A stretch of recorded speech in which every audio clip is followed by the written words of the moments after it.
전 세계가 가장 오고 싶어하는 나라, 또 관심을 가지는 나라, 또 부러워하는 나라가 우리 대한민국입니다.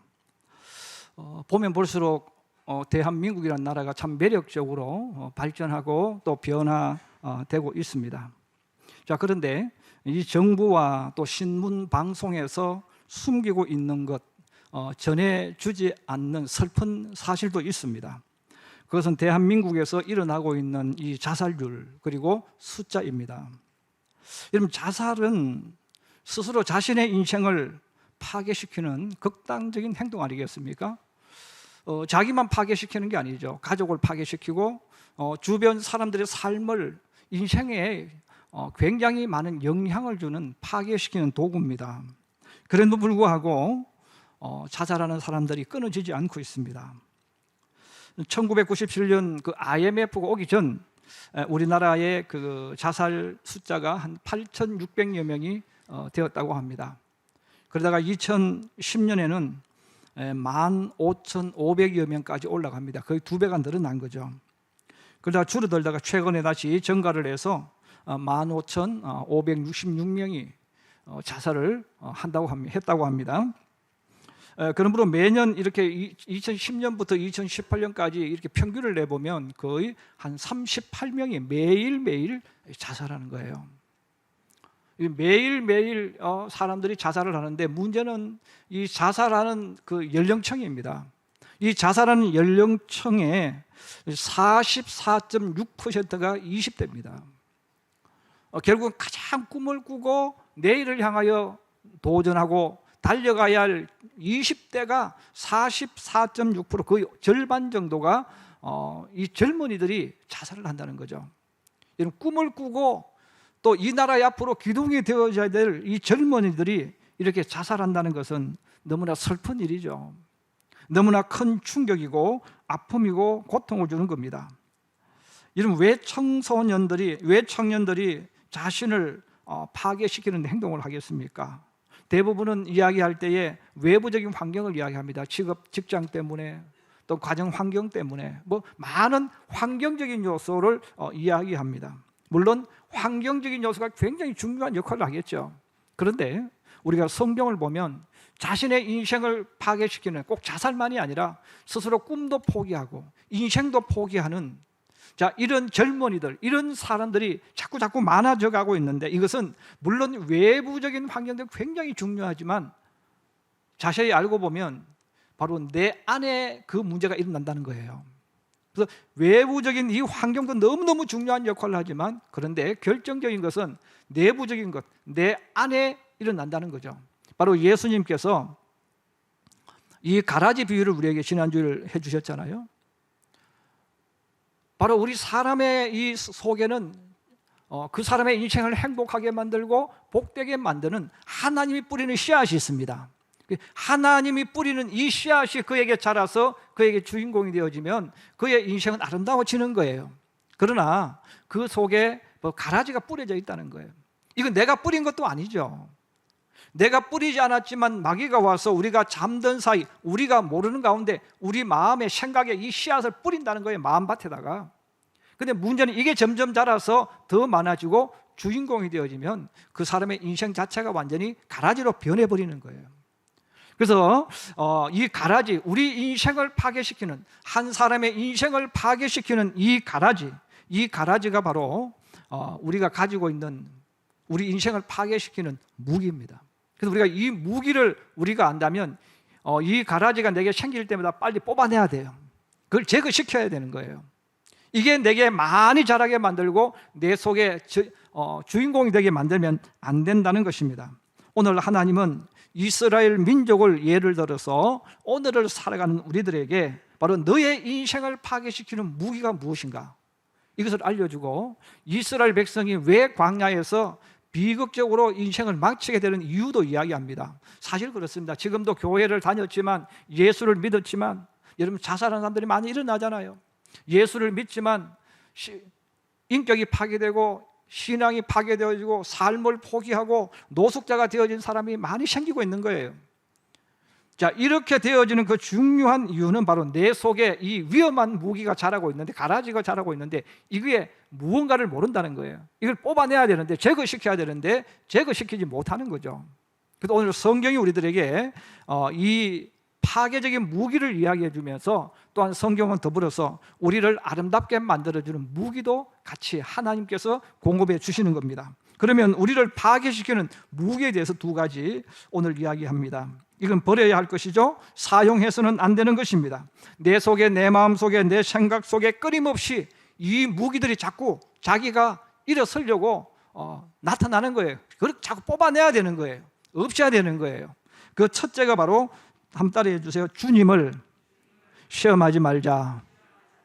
그 주님을 시험하는 것, 이게 바로 내 인생과 내 삶을, 내 모든 것까지 파괴시키는 것이 된다, 이렇게 말합니다. 성경에는 이 시험이라는 단어가 나오는데, 이 시험이라는 뜻 속에는 두 가지가 있습니다. 첫째는 유혹한다, 미끼를 던진다는 뜻이 있습니다. 여러분, 낚시하러 가는 사람들이 안에 있는 고기를 잡으러 갑니다. 그 고기를 잡으러 갈 때 이 미끼를 사용하는데, 이 미끼는 고기들이 좋아하는 거예요. 이런 고기들이 싫어하는 거 가지고 미끼를 아무리 던져도 물지 않을 거예요. 근데 이 어부들이, 여러분, 낚시하는 목적이 있잖아요. 고기 잡으려고 하는 거예요. 그 안에서 잘 놀고 있는 그 고기를 잡아서 회 떠먹으려고 여러분 낚시를 넣는단 말이에요. 자, 이것처럼 이 원수 마귀도 교회 잘 다니는 사람, 예수 잘 믿는 사람, 복받은 하나님의 자녀들에게 이 미끼를 던지는 거예요. 이게 바로 시험한다 하는 뜻이고, 바로 미혹한다는 겁니다. 그래서 이 미끼를 던지면 사람들이 좋아하기 때문에 얼른 물게 되는 거죠.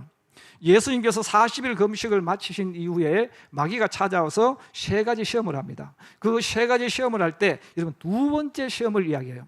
그 두 번째 시험은 성전 꼭대기에서 뛰어내리라 하는 겁니다. 여러분, 예루살렘 성전은 사람들이 항상 가득 찼습니다. 예배 드리러 오는 사람들로 가득 차 있는 곳입니다. 그러면 성전 꼭대기에 어떤 사람이 딱 올라가면 갑자기 모든 사람들의 시선이 성전 꼭대기에 올라가 있는 그 사람을 바라보는 거예요. 모든 사람이 그를 주시하고 있는 거죠. 그를 주시하는데, 우리 사람들의 마음속에 있는 게 있잖아요. 내 실력 좀 자랑하고 싶은 거죠. 나는 이런 사람이야. 나는 너희들과 달라. 나는 하나님을 믿는 사람이니까 내가 어떤 곳에 뛰어내리든 하나님이 나를 다 지켜주시고 보호해 주셔. 이걸 좀 드러내고 싶고 자랑하고 싶은 마음들이 우리에게 있는 거예요. 바로 마귀가 그 심리를 이용해서 예수님에게 이야기하는 거예요. 너가 40일 동안 금식 기도하고 하나님의 능력이 임하고 하나님과 동행했기 때문에 성전 꼭대기에서 뛰어내려라.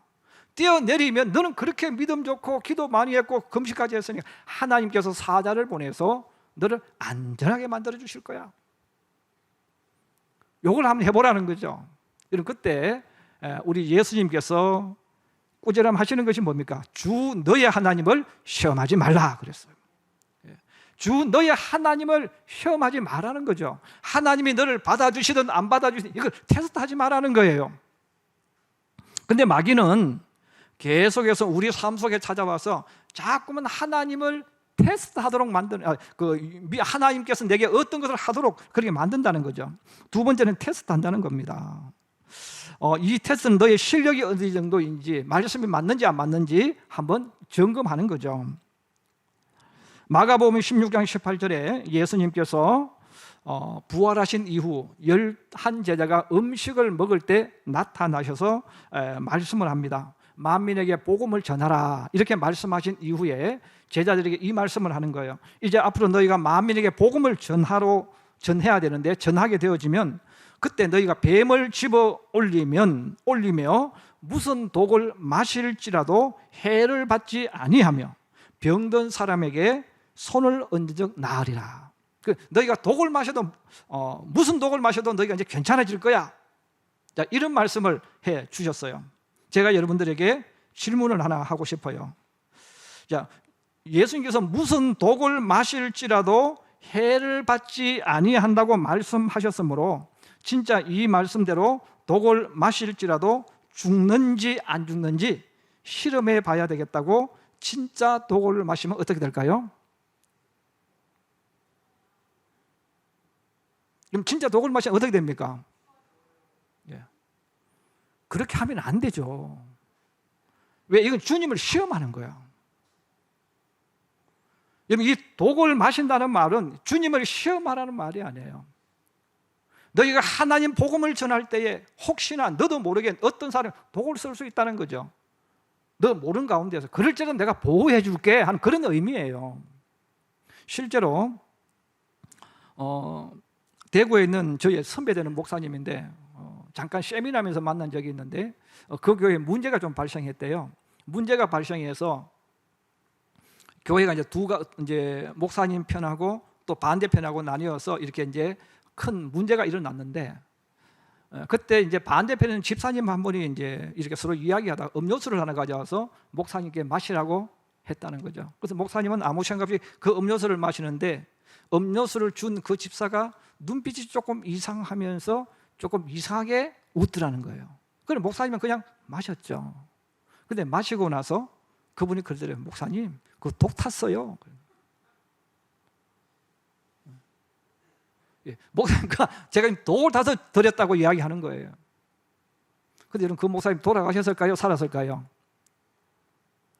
살았으니까 저 앞에서 이야기했겠죠. 근데 여러분, 이것은 시험한 게 아니잖아요. 나는 전혀 몰랐어요.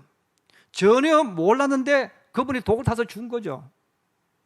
그런데 하나님께서 성경에 말씀하신 대로 그분이 아무런 상처도 입지 않았어요. 이것은 테스트한 게 아니라는 말입니다. 근데 우리가 정말 하나님께서 나를 지켜주는지 안 지켜주는지 만약 독을 마셨다면 그 사람은 하나님을 시험하는 것이죠. 여러분, 이 두 가지의 모든 뜻 속에 있는 한 가지 공통점이 있다면 이것은 바로 어떤 이유로든지 간에 하나님을 시험하지 말라는 사실입니다. 하나님을 시험한다는 그 말 자체가 뭡니까? 나는 하나님을 신뢰하지 못한다. 나는 하나님을 의심하고 있다는 뜻입니다. 내가 하나님을 믿지만 내가 지금 흔들리고 있는 거예요. 그리고 하나님을 입으로 믿는다고 하지만 실제로 내가 안 믿고 있다는 거죠. 광야길을 걸어가는 이스라엘 민족을 여러분 생각해 보시기 바랍니다. 광야길을 하나님께서 걷게 하신 목적이 뭡니까? 가나안 땅에 인도하기 위해서입니다. 가나안 땅에 들어가기 위해서입니다. 그런데 이 가나안 땅은 어떤 땅입니까? 가나안 땅은 젖과 꿀이 흐르는 땅이고 기회와 축복이 기다리는 땅입니다. 이 가나안 땅은 이스라엘 민족이 꿈을 꿀 수 있는 곳, 내일을 만들어 갈 수 있는 너무나 놀라운 땅입니다. 그런데 그 땅에 들어가려면 반드시 지금 가고 있는 이 광야길을 통과해야 돼요. 그러면 이스라엘 백성들이 광야길을 걸어갈 때 여러분 어떤 마음으로 걸어가야 되겠습니까? 이 광야길을 걸어갈 때에 하나님께서 이 길을 애굽에서부터 길을 걸어왔을 때 그들이 믿고 따라가야죠. 자, 그런데 성경을 보면 이스라엘 백성들은 광야길을 걸어가는 매 순간마다 어떤 일이 생길 때마다 계속 하나님을 시험하는 거예요. 하나님, 정말 우리와 동행하는 것 맞죠? 근데 하나님 동행하시면 왜 우리로 하여금 빨리 가는 길을 선택하지 않고 안전하고 좋은 길로 선택하지 않고 이렇게 흙먼지가 날리는 광야로, 그것도 광야에 없는 길 만들어가면서 힘들게 이 길을 가게 합니까? 정말 하나님이 우리와 동행한다면 전능하신 하나님인데 우리로 하여금 배고프지 않고 풍성하게 먹고 노래하고 즐겁게 여유있게 살아가도록 해야 되지 않습니까? 자, 이런 마음들, 끊임없이 하나님 길을 몰라서 혹시 우리를 광야로 인도하신 것 아닙니까? 자, 이런 마음들이 이스라엘 백성들의 마음속에 있는 거예요. 자, 이런 마음들이 쌓이고 계속 쌓이면서 이제 그 이스라엘 백성들의 마음의 감정이 폭발하는 사건이 나옵니다. 바로 바란 광야 간에서 바네아에서 일어났죠. 12명의 정탐꾼들이 가나안 땅을 40일간 탐지하고 돌아와서 보고를 합니다. 자, 보고를 하는데 갈렙과 여호수아가 하는 말은 전혀 듣지 않아서, 아니 들으려고 하지를 않습니다. 10명의 정탐꾼이 와서 가나안 땅을 악평하면서 우리는 그 땅에 들어가면 죽게 될 겁니다. 그 땅은 우리를 집어삼키는 땅입니다 하고 이야기할 때 그때 이스라엘 백성이 그러면 그렇지 하나님께서 우리를 정말로 살도록 가나안 땅으로 인도하려면 그 가까운 길도 있고 넓은 길도 있고 좋은 길 많은데 우리를 이 광야로 몰아오시고 길도 없는 이곳을 지나가게 하시고 이 모든 것들은 우리를 못 들어가게 하려고 인도했다는 거죠. 그래서 그들이 외칩니다. 자, 여러분 잘 들으셨죠? 가나안 땅은 죽음의 땅입니다. 우리가 지금까지 그런 모든 것 다 헛고생입니다. 자, 그러면 이제 우리가 사는 진짜 방법은 우리가 지도자를 한 사람 세워서 애굽으로 돌아가는 길밖에 없습니다. 그러면서 그들이 돌을 가지고 모세를 죽이려고 했던 사건이 바네아에서 일어났어요. 여러분, 이스라엘 백성들이 왜 이런 마음을 가지고 이런 생각을 했겠어요? 매 순간마다 하나님을 못 믿는 거예요. 하나님을 못 믿으니까 끊임없이 의심하고 끊임없이 불평하면서 이렇게 그들이 걸어오니까 막 감정이 쌓이고 또 그들의 생각이 더해져서 어느 순간에 폭발해 버린 겁니다. 하나님을 믿지 못하고 시험하던 이스라엘 백성은 광야에서 다 죽었습니다. 하나님께서 그들을 죽이신 것이 아니라 그들 스스로 하나님을 시험하다가 하나님을 못 믿어서 광야에서 죽은 것이죠. 여러분, 지금도 많은 사람들이 예수 믿다가 교회를 떠나갑니다. 왜 교회를 떠나갈까요? 하나님을 못 믿으니까 그런 거예요. 기도하던 사람이 기도를 하지 않습니다. 왜 기도하지 않습니까? 하나님을 못 믿는 거예요. 하나님을 못 믿으니 그런 거죠. 저와 정말 친했던 신학교 동창 가운데서 육군 대위 출신이 있었어요. 이분은 우리보다 한 나이가 10살 정도 많으신 분인데 하나님의 능력을 받기 위해서 40일 금식 기도를 했습니다. 그런데 금식 기도한 사람들의 간증을 들어보니까 막 능력이 나타나고 역사가 일어나는데 자기는 40일 금식에도 능력도 안 나타나고 아무런 일도 안 나타나고 너무너무 힘들게 40일 금식을 했습니다. 그때 그가 40일 금식에 대한 불평하고 원망했어요. 그리고 얼마 있지 않아 그분 세상을 떠났어요. 여러분, 부부 사이도 마찬가지죠. 여러분, 부부 사이도 돈도 있고 또 배운 것도 있고 여러 가지 다 그 정도면 살만한 부부인데 파탄나는 부부들이 굉장히 많습니다. 행복하지 못하는 부부들이 많아요. 근데 그 부부들의 특징이 있어요. 그게 뭐냐면 서로 못 믿는 거예요. 못 믿으니까 어떤 일이 생길 때마다 아내는 남편에게 자꾸 물어요. 자기 나 사랑하는 거 맞아? 정말 나 사랑하는 거 맞지? 자꾸 물어요. 남편도 아내에게 묻습니다. 여보, 나 사랑해? 자꾸 묻습니다. 이걸 왜 묻습니까? 못 믿으니까. 이 남자가 무슨 짓을 하는지, 이 여자가 무엇을 못하는지, 또 이 여자가 정말 나를 사랑하는지. 사랑하면 사랑하는 행동이 나와야 되는데 밥도 안 해주고 자기 마음 돌아다니잖아요. 못 믿는 거예요. 못 믿을 계속 사랑하는지 확인하는 거예요. 이게 뭐예요? 하나님으로 이야기하면 하나님을 시험하는 거예요. 하나님을 믿지 못하고 시험하는 사람들은 믿음도 자신의 인생도 망합니다. 여러분, 신앙하다가 시험에 빠지는 사람들이 있어요. 시험에 드는 사람들이 있어요. 근데 실제로 그런 분들은 다른 사람들이 시험 들게 한 것이 아닙니다. 본인 스스로 시험에 빠졌고 시험에 들었던 것이죠. 예수님께서 제자들에게 주기도문을 알려주십니다. 그 주기도문을 알려주시면서 제일 마지막에 우리에게 기도하는 기도가 있죠. 한번 따라해 주세요. 시험에 빠지지 않게 하시고 악에서 구하소서. 예수님이 제자들에게 알려주신 기도가 뭡니까? 시험에 빠지지 말라는 거예요. 왜? 너희를 유혹하는 것, 신앙을 파산시킬 수 있는 것, 너희의 삶을 파괴시킬 수 있는 것, 너를 흔들어 버리는 것들을 계속해서 너희의 미끼를 던진다는 거예요.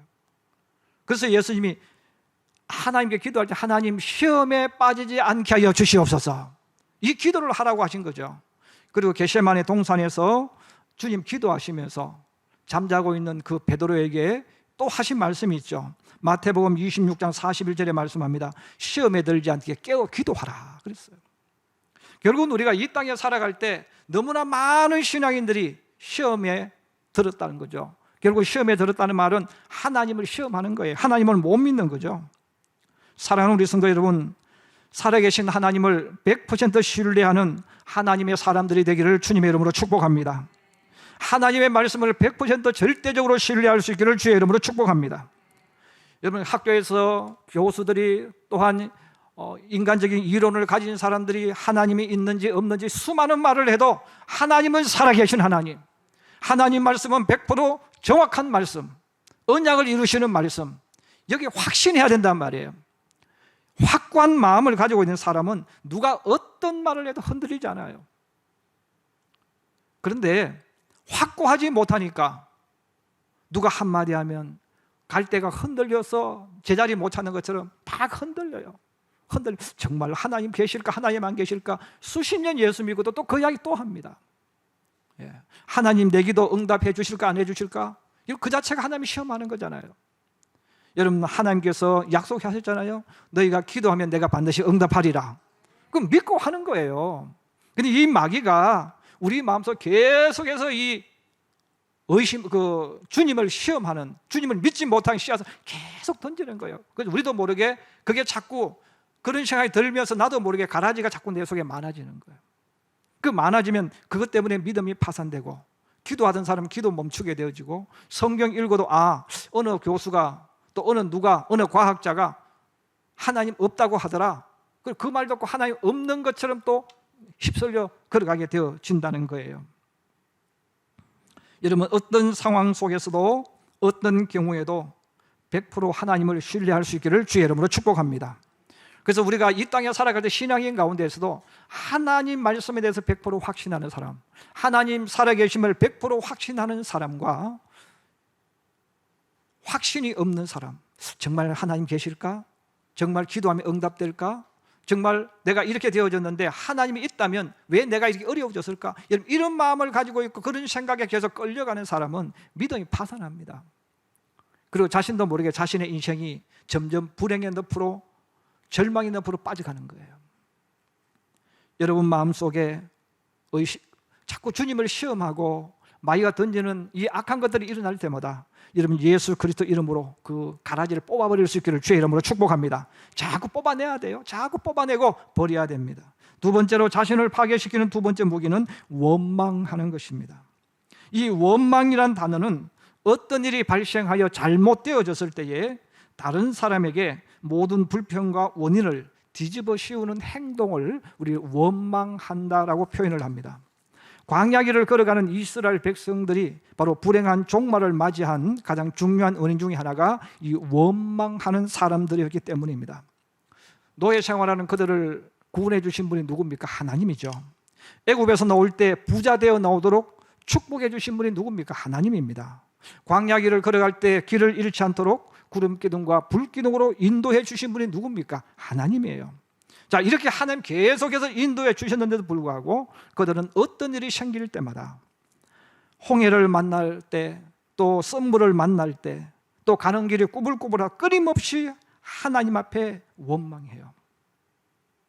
여러분, 우리 사람을 가만히 한번 보시면 이 원망하는 사람들이 원망할 때 하는 행동이 있습니다. 그 행동이 뭐냐면, 첫째는 제가 조금 강한 표현을 쓸게요. 입을 내미는 게 아니고 주둥이를 내밀어요. 원망하는 사람, 불평하는 사람들의 모습을 한번 보시고 한번 입을 보세요. 이런 원망하는 사람들이 입을 안으로 씹어놓고 이런 원망하는 사람 하나도 없습니다. 분명히 주둥이가 툭 튀어나옵니다. 그 다음에 어떻게 합니까? 성질을 떨어요. 아니, 자기가 뭐 해준 것도 없는데 뒤집어 씌워야 되니까 오히려 더 성질을 떨어요. 그리고 씩씩대면서 덤벼듭니다. 여러분, 이스라엘 백성이 광야길을 걸어가는 계속해서 하나님 앞에 이렇게 원망을 하는 거예요. 광야에서 죽는 그 순간까지 주둥이 내밀고 성질 떨었던 사람이 누굽니까? 이스라엘 민족입니다. 여러분들이 혹시나 어떻게 하다가 원망하는 말로 남편에게 혹은 아내에게 할 때 얼른 그때 자기 원망하는 모습을 사실 한번 찍어보세요. 분명히 제가 말한 대로 할 거예요. 입이 분명히 튀어나와 있어요. 그리고 성질 떨고 눈동자가 좀 이상해져 있고 그래요. 여러분, 이 광야길을 걸어가는데 이렇게 이스라엘 백성들 다 그랬지만 대표적인 인물이 고라와 다단입니다. 그래서 이 고라와 다단은 주변에 있는 사람들 끊임없이 선동해서 원망하게 만들어요. 여러분, 원망이 정말 무서운 이유는 뭐냐? 바로 이거예요. 원망이 정말 무서운 것은 엄청나게 빠른 속도로 전염시킨다는 거예요. 나 혼자 원망하며 끝나는 게 아니라 원망은 전염이 되어집니다. 여러분, 코로나가 무섭지 않습니까? 코로나를 우리가 무서워하는 이유는, 예를 들어 코로나 한 사람이 걸렸을 때 팔이 부러졌다든지 이것처럼 전염이 안 된다면 무서워할 이유가 없어요. 근데 코로나가 무서운 이유는 전염을 시키는 거예요. 엄청나게 빠른 속도로. 근데 이것보다 더 빠르게, 코로나보다 더 빠르게 전염시키는 게 뭐냐면 원망하는 거예요. 그래서 이 10명이 원망합니다. 10명의 말을 듣는 지도자들이 원망합니다. 이들의 원망 소리가 또 빠르게 옆으로 전염되어서 순식간에 이스라엘 공동체 전체가 하나님을 원망하는 말로 바뀌었습니다. 그래서 모든 사람들이 이 하나님 앞에 나와서 하나님을 원망하고 모세를 원망하고 아론을 원망했어요. 원망하는 사람의 미래는 어두고 불행합니다. 그것은 자신의 모습을 또한 보지 못하기 때문에 발전하거나 변화되거나 성숙하지 않습니다. 왜냐하면 자신의 모습을 봐야 사람은 변하거든요. 내 모습을 봐야 바뀌는 거예요. 그래서 우리가 이런 회개는 내 잘못을 인정했다는 것도 있지만 더 중요한 것이 있어요. 회개의 더 중요한 점은 내 자신의 모습을 보는 거예요. 아, 내가 이렇게 했구나. 아, 내가 이렇게 말했구나. 내가 이렇게 했구나. 내 자신의 모습을 보니까 회개하는 사람은 변화가 일어나는 거예요. 그런데 원망하는 사람은 나를 보는 게 아니잖아요. 너를 보는 거란 말이에요. 너 때문에 너가 만나가지고 내 인생이 이렇게 되어졌다는 거죠. 나를 안 보고 앞에 있는 사람을 보니까 내가 얼마나 지금 문제가 많은 사람인지 추한 사람인지 이걸 내가 모르는 거예요. 모르니까 나는 안 변하는 거죠. 그래서 자기를 보지 못하기 때문에 이렇게 원망하고 불평하며 사는 사람은 10년이 가도 20년이 가도 안 변합니다. 여러분, 세상에서 제일 답답하고 짜증나는 것은 이 변하지 않는 거예요. 여러분, 우리 자녀를 낳았는데 이 자녀가 5살이나 10살이나 20살 똑같은 그 모양을 했다고 생각해 보세요. 얼마나 부모가 힘들고 짜증나겠습니까? 예수를 믿어도 이렇게 원망하는 사람은 이게 문제예요. 신앙도 안 자라요. 변화도 안 일어납니다. 왜? 모든 게 다 당신 탓이기 때문에 그렇습니다. 그러므로 잠언 19장 3절에 보면 세상에서 제일 미련한 사람이 있어요. 세상에서 가장 미련한 사람은 누구냐? 하나님을 원망하는 사람입니다. 한번 따라해 주세요. 사람이 미련함으로 자기 길을 굽게 하고 마음으로 여호와를 원망하느니라. 여호와를 원망하는 사람은 어떤 사람이냐? 미련한 사람. 미련한 사람은 하나님을 원망합니다. 잠언서에 계속해서 우리에게 말하고 있죠. 그래서 우리 사람들이, 우리 신앙인들이 같은 예수를 믿어도 아무나 만나면 안 돼요. 미련한 사람 만나면 안 되는 거예요. 근데 이 미련한 사람이 누굽니까? 하나님을 원망하는 사람이에요. 그래서 우리 성도들도 서로 만나서 교제하지만 만약에 하나님을 원망하는 어떤 사람이 있다면 빨리 그 사람은 피해야 됩니다. 왜? 미련한 사람이거든. 그래서 잠언서에 보면 새끼가 있는 암곰을 만날지언정 미련한 사람과는 살지 말라고 이야기해요. 이게 그만큼 쏙 터져서 못 산다는 거예요. 무서운 거라는 거죠. 이 땅에 제일 미련한 사람이 누구냐? 원망하는 사람이죠. 결국은 이 말을 삶으로 표현하면 부부끼리 나는 내 남편 잘못 만나서 내 인생이 이렇게 되어졌다고 원망하는 사람이 있다면 그 아내를 만난 남편은 안 봐도 비참해. 나는 내 아내를 잘못 만나서 내 인생이 비참하다고 느끼는 그 남편이라면 그 아내의 삶은 안 봐도 비참합니다. 왜냐하면 원망하는 사람은 앞에 이야기했잖아요. 바뀌지도 않아요. 변하려고 하지도 않고 자기 모습도 안 보고 자꾸 남 탓하거든요. 그러므로 성경에서 마음으로 여호와를 원망하는 그 사람 미련하다 이렇게 표현을 하는 거예요. 사랑하는 우리 성도 여러분, 자기 모습을 바라볼 수 있기를 주의 이름으로 축복합니다. 그래서 원망하는 사람은 바뀌지도 않고 변하지도 않고 말이죠. 그리고 남 탓하고 살아가기 때문에 자기도 불행할 뿐 아니라 다른 사람도 불행하게 만들죠. 더 나아가서 여러분, 원망하는 것은 그 책임을 누군가에게 돌리는 거죠. 바로 하나님께 책임을 돌리는 거예요. 남편에게 책임을 돌리는 거죠. 아내에게 책임을 돌리는 거예요. 친구에게 책임을 돌리는 것입니다.